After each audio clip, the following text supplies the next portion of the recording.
দেশ মুসলিম, এখানে যদি সংখ্যালঘু অন্য ধর্মের হিন্দু থাকে, বৌদ্ধ থাকে, তাদের রাইটের ব্যাপারে দেখেন ইসলাম কতটা ভয়ঙ্কর হুঁশিয়ারি দিয়েছে। আল্লাহ রাসূল সাল্লাল্লাহু আলাইহি ওয়াসাল্লাম বলেন যে কেউ যদি কোনো সংখ্যালঘুর উপর অত্যাচার করে, তার উপর জুলুম করে, সে যেটার প্রাপ্য এটা থেকে যদি কেউ বঞ্চিত করে, তাহলে কিয়ামতের ময়দানে আমি রাসূল সাল্লাল্লাহু আলাইহি ওয়াসাল্লাম তার পক্ষে, ওই মুসলিমের বিপক্ষে বাদী হয়ে আল্লাহর কোর্টে দাঁড়াবো।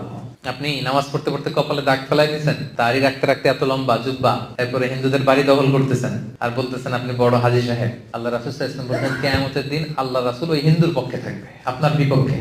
কথাটার ওজন খেয়াল করেন। আল্লাহ রাসূল সাল্লাল্লাহু আলাইহি ওয়াসাল্লাম বলেছেন তুমি মুসলিম হও, তুমি হাজী হও, তুমি যেটা হও, তোমার বিপক্ষে থাকবে আমার অবস্থান কিয়ামতের দিন।